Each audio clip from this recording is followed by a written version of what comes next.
اللہ کے نام سے شروع جو بڑا مہربان نہایت رحم کرنے والا ہے۔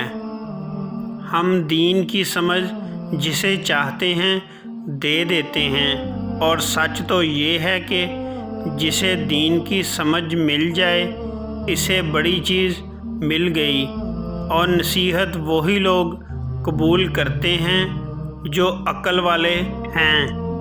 ایک بار لقمان نے نصیحت کرتے ہوئے کہا، اے بیٹے، ایمان کے بعد سب سے پہلے ایک مخلص اور دانا دوست تلاش کرو۔ ایسا دوست ایک پھلدار درخت کی مانند ہے، اس کے نیچے بیٹھو گے تو سایہ ملے گا اور اوپر چڑھو گے تو پھل دے گا۔ حکیم لقمان سے کسی نے پوچھا، موت سے بھی زیادہ دردناک کوئی لمحہ ہوتا ہے؟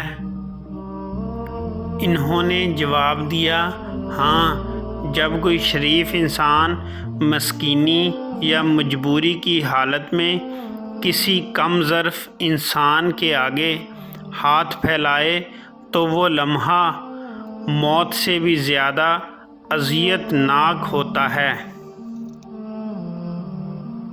دولت مند بننا چاہتے ہو تو لوگوں سے اپنی امیدیں ختم کر دو۔ جو شخص اپنی ذات سے زیادہ دوسروں کا خیال رکھتا ہے، اللہ تعالیٰ اس کی عزت میں اضافہ کرتا ہے۔ پیٹ بھر کر کھانے سے دماغ سو جاتا ہے، اور پھر جسمانی اعضاء اللہ کی عبادت اور ریاضت کرنے سے قاصر ہو جاتے ہیں۔ صرف 2 باتوں پر عمل کر لو، بلند مقام حاصل کر لو گے۔ ہمیشہ سچ بولو اور بغیر ضرورت کے بات مت کرو۔ حکیم لقمان سے پوچھا گیا، سب سے بڑا عالم کون ہے؟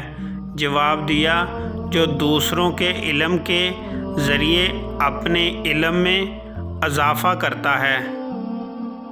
ہمیشہ شر سے دور رہو، شر تم سے دور رہے گا، اس لیے کہ شر سے ہی شر پیدا ہوتا ہے۔ دشمن 3 ہیں، تیرا دشمن، تیرے دوست کا دشمن اور تیرے دشمن کا دوست۔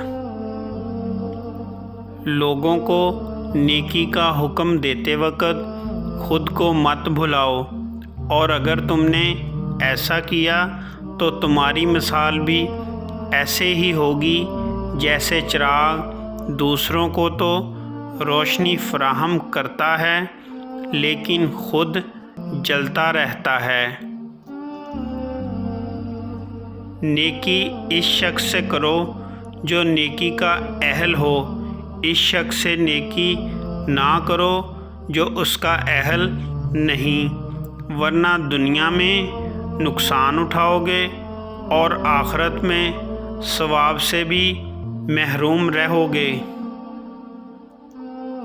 اگر کسی کو دوست بنانا چاہتے ہو تو دوست بنانے سے پہلے اس کو غصہ دلاؤ، اور اگر وہ غصے کی حالت میں اعتدال کا رویہ اختیار کرے تو پھر اسے دوست بناؤ، ورنہ دوستی سے گریز کرو۔ 3 لوگ ایسے ہیں جو کبھی گناہ نہیں کرتے لیکن پھر بھی ناپسند ہوتے ہیں، لالچی انسان، متکبر اور بہت زیادہ کھانے والا۔